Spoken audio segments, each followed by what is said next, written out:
Nagtaas po ako ng kamay kasi I am really very passionate about this. Lalo na dun sa mga first timer. I'll really make it really short. Ang sa akin po, hindi po kayo nandito para bentahan namin kayo. I would just like to make this really clear. Ang sa amin po, I'm very passionate about teaching people na kung meron po tayong gustong marating sa buhay, we need a good plan. Meron po bang engineer on the house? We have an engineer. Yes, meron po tayong engineer. Uy, kilala ko yan si JC yan JC, kaya mo bang gumawa ng building na hindi pinaplano at hindi dinodrawing? You cannot. Bahay po ay kailangan i-drawing. Ito pong kwarto na to kailangan planuhin sa ng aircon. Thank you, JC. So, how much more yung magandang buhay? We need a good plan. Ang medyo masakit po, we were taught by, I used to believe, na pag may STD ka, aasenso ka. Hindi. Ano yan? Sipag, tsaga, determinasyon. So, ang paniwala po natin, masipag. Ako pa naniniwala lang po ng tao masipag. Lalo na po ang mga Pilipino. Thank you, Card. Ang mga Pilipino po masipag.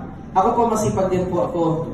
We may probably have 100% the STD. We probably may have that with us. Kaya lang, ang nakakalungkot po, wala akong nagturo na yung STD dapat malagay sa tamang vehicle. And that explains bakit po yung mga may negosyo, yung mayaman, masipag din po sila. Yung mga namamasukan, masipag din. Pero ang success po talaga, financial success, is nandito po sa mga nagbi-business. Kasi tama po yung business vehicle nila. Yes. So sa akin po, dati po, dentista po ako until now. May lisensya pa rin po ako. Pero kung tatanungin, kung nagpa-practice ako, pwede ko kayo pag-practicean. Well, in short, 90% po siguro na nasa kwarto na ito, meron po mga estudyante na ang paniwala po ay pagka-graduate, maghahanap ng magandang. Correct. Pero not to discourage you at all, pag nagtrabaho po, I'm just trying to say, planuhin mabuti.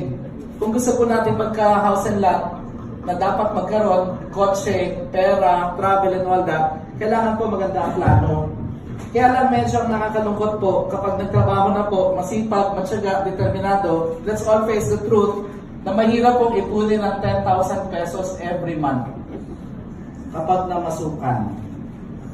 Mahirap pong ipunin yan. Kahit po maipon natin yan dahil maganda ang posisyon natin, kung iipunin mo siya ng isang taon sa loob ng 12 months, kung nag-start ka mag-ipon ng 2018, ang may ipon mo last year is 120,000 pesos per year. And this is not bad. Actually, this may probably look like a good plan. Kaya lang, gagawin mo siya for the next 10 years of your life. Sa 2028, ang maiipon mo after 10 years is 1.2 million. Kulang pambili ng brand new na kotse sa 2028. Kaya po, makikita nyo, marami po, meron ako mga pinsan, 25 years in service na, 10 years sa kumpanya nila. Pero not to discredit them at all, medyo mabagal po yung pag-asenso. Iba po yung career success sa financial success. So what we're here for, lahat po tayo nandito is we're actually trying to plan our financial success. So okay lang po ba yun? Yes. So in short, kung gusto po natin masenso, hindi po M838 lamang ang solusyon. There are other solutions. Ang sa akin po, kaya din po ako, kung kinuha ko yung mic, kasi po June 29 na ngayon. Without us realizing it, kalahati pa lang ng taon natatapos na bukas. Kamusta naman yung 6 months na dumaan? Are we going to repeat the same that what we used to the 6 months ago? Ulitin natin? So ang sa akin po, pwede pong magdagdag. In short, kung gusto mong masenso, here's the key. Okay lang po ba kayo? Yes! The key is, dadating panahon, maghahanap ka nito. Ako po, nag-asawa na ako, nagkaroon kami ng isang gwapong anak. Diba? After 5 years, nagkaanak po kami. Saka lang po ako nag-isip na magpundar ng house and lot. Kasi po, inisip ko, pag kinuha na kami ni Lord, baka pag nawalan na kami, baka walang matira yung anak namin kasi wala kami napundar ng bahay at lupa. But the thing is, dadating at dadating yan.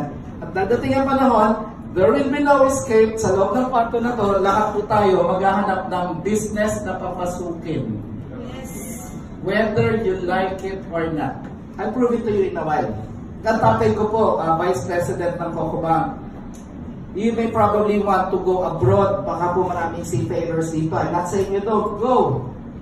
Baka po merong nurse. Gusto mo mag-London, maganda ang sweldo ron. Go! Kahit makaipon pa ng 50,000 per month, in 12 months time, that will give you 600,000. After 10 years, meron kang 6 million. O, kamusta naman? Magkano kaya ang kondo nun by the year 2028? I mean, just do the math. I know I'm talking with sense here. Just do the math. So, ang sa akin po, kahit mag-abroad, kahit umasenso, ang tatay ko, Vice President, nung nag-retire na siya at the age of 65, nakakuha siya ng retirement fee. Ang tanong niya sa akin, anak, ano ba magandang business ngayon? Sabi ko, Dad, huwag ka na mag-business kasi hindi ka marunong. Kasi yung pinaghirapan mo ng ilang taon mo sa pagtatrabaho, pag nag-business ka at hindi ka marunong, I'll give you 2 years, ubos yung pera mo. So in short, my prayer, our prayer is, hindi lang M88, magnegosyo ka agad. In fact, kung umakyat po kayo sa hagdanan kanina, makikita nyo merong bakante doon. Pwede ko kayo magbenta doon. Whatever any business will do. Yun lang yung mga overheads.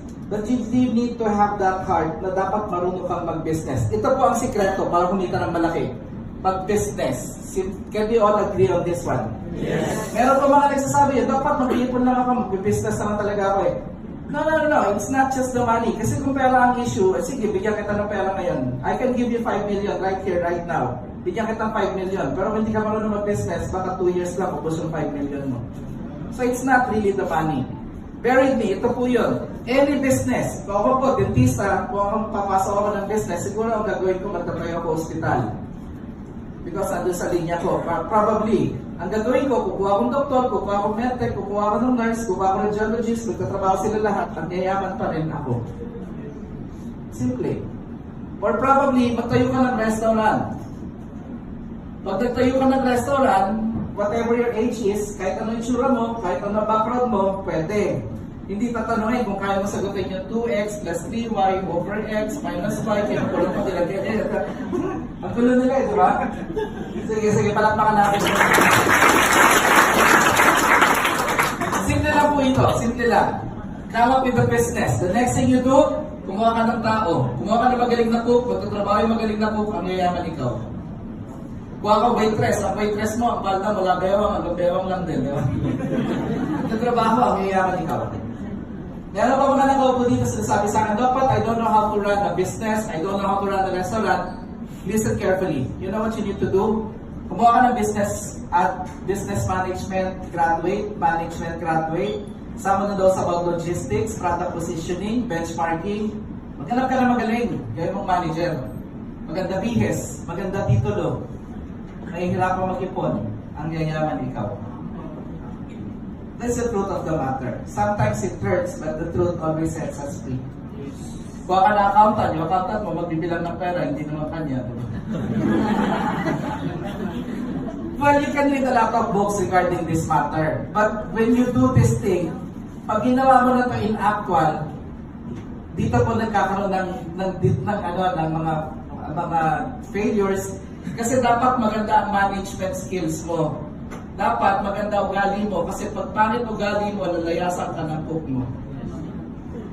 Also, dapat marunong ka mag-monitor. Dapat nakikita mo si Inday, baka lagi tumitable kay Dudong. Boss, ikaw may-ari ng restaurant. Si Inday, lagi tumitable kay Dudong. Ano gagawin mo? Isasara mo yung restaurant mo o hindi? Isasara mo? Isasara mo yung restaurant mo? I don't think so. Correct. Kasi ikaw kung nakakasuhan ka, atasan ka ng isang buwan, hindi magsasara yung boss mo ng negosyo. Kukuha siya ng kapalit mo. Yes. Kuha ka ng bagong waitress, yung wala ng sakot. No, easy.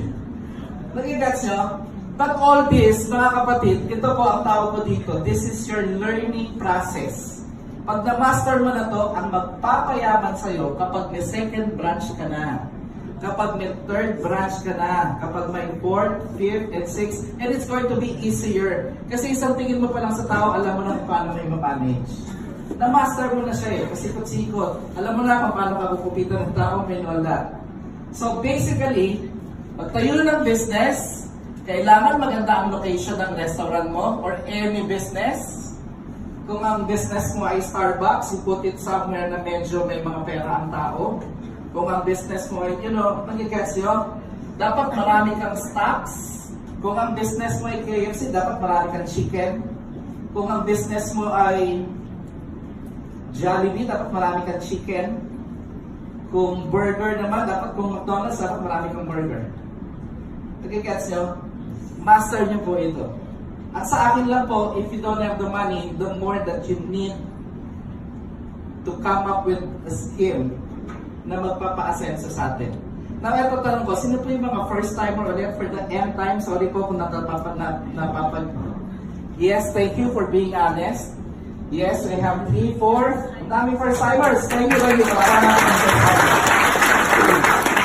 Meron akong tanong sa'yo.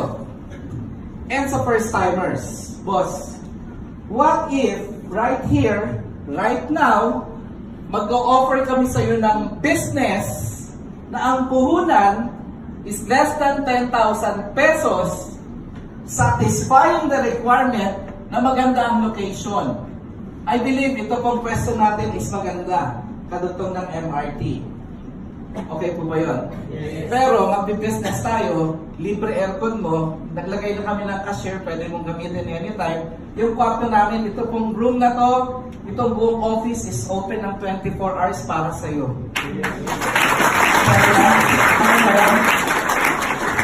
Ang stocks po, ang mamaya naman, mag-discuss naman to, it is all about health and beauty products. I believe malaki ang market because everyone would like to be healthy. Everyone would like to be beautiful. Kaya lang ito, catch.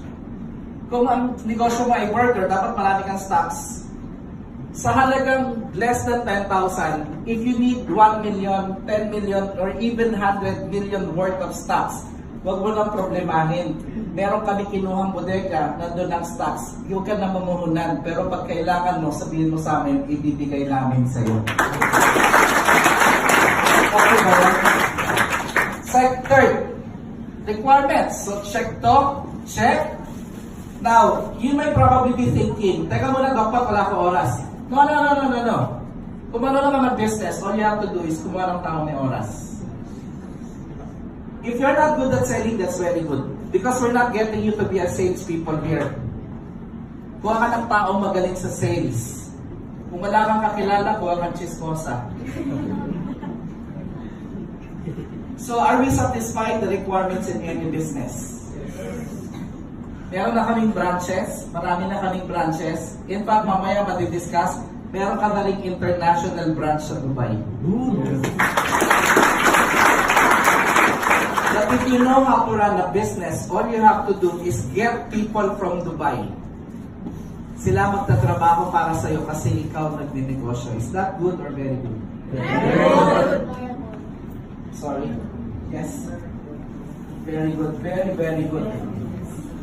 Ang tanong ko sa mga first timer, pag ganito ang i-offer namin sa inyo, maaaring may mga magsasabi sa akin, daw pa, wala naman kasi akong 10,000 pesos. It's not an issue. Kasi po baka magsara yung isip nyo pagka nag-discuss na dito. Bago po natin ituloy, kung wala kang 10,000, it's okay. Really, it is. Huwag mo problemahin yun. But rather, you first need to understand the truth again. Ano yun? Kapatid, 2019 na. If you are working, kung 3 taon ka na nagtatrabaho, you only need to realize na 3 taon ka na gumigising, pumapasok, umuwi, at bakit 10,000 lang hanggang ngayon wala ka pa? So, yan ang tama. Kasi pag hindi mo nakita what's going on, hindi dapat wala akong oras, sige, bukas, gigising, papasok, uwi. Uulitin mo yung ginawa mo 3 years ago, 2022 will come. Kapag wala kang binago sa dati mong ginagawa, malamang after 3 years, problema mo pa rin ito. So what's the point? Kung wala kang pera, my prayer is, mas kailangan mong pakinggan. Kasi sa amin, hindi ito ang problema. Ito po ang solusyon sa matagal ng problema. So, yun lang po. Sa akin, kung ganyan ang deal, payag, hindi. Payag? First timers, payag? Payag, ganyan, makakapag-negosyo tayo? Do you understand Filipino?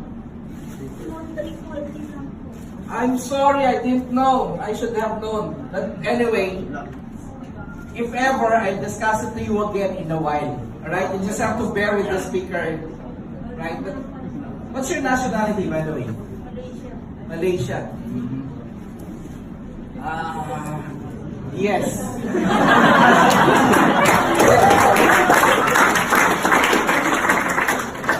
I'll see you in a while, alright? Anyway,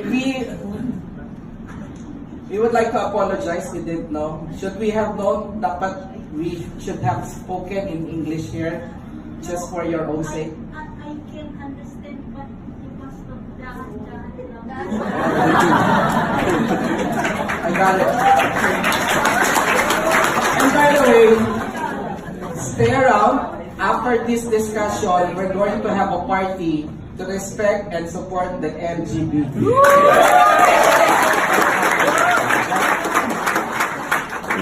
So papayag.